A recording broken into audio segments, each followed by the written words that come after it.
हवा मल्लीनाथ महाराज यांच्या आशीर्वादानं मोफत पणशेट्टी वधूवर मंडळाच्या वतीनं गोविंदश्री मंगल कार्यालय येथे मंगळवारी 31 डिसेंबर रोजी वधूवर परिचय मेळाव्याचं आयोजन करण्यात आलं होतं. यात 500 जवळपास वधूवरांची नोंदणी झाली होती.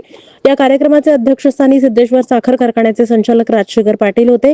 कार्यक्रमाचं उद्घाटन सिद्धेश्वर महाराजांच्या फोटोचं पूजन करून आणि दीपप्रज्वलन करून उद्योजक सागर कत्ते यांच्या हस्ते झालं. प्रमुख उपस्थिती सिद्धेश्वर साखर कारखान्याचे संचालक शिवानंद पाटील, संजीवनी मल्टीस्टेट हॉस्पिटलचे संचालक डॉक्टर आशिष पणशेट्टी, नगरसेवक शिवा बाटलीवाला, तळवटचे प्रगतशील शेतकरी अण्णाराव याबाजी, कोरवलीचे प्रगतशील शेतकरी साधू पाटील उपस्थित होते. या कार्यक्रमाचं आयोजन इराणा पणशेट्टी, राघवेंद्र बिराजार, मल्लीनाथ याळगी, विश्वनाथ कापसे, उमाकांत शडगार, भीमण्णा गावड्याळ, उपसरपंच तडवळ, सचिन कत्ते, गुरुनाथ नरुणे, बसवराज दरेप्पा हडपत, कोल्हापूर, कार्तिक स्वामी, मल्लीनाथ पणशेट्टी, सरपंच तडवळ, गंगदे रायगोंडे, बसवराज याबाजी, अशोक पाटील, सिद्धांत बचत गट संपूर्ण टीम, शिव आराध्य बहुउद्देशीय सेवाभावी प्रतिष्ठान नांदेड यांच्याकडून करण्यात आली. आलेल्या सर्वांसाठी महाप्रसादाचं आयोजन करण्यात आलं होतं.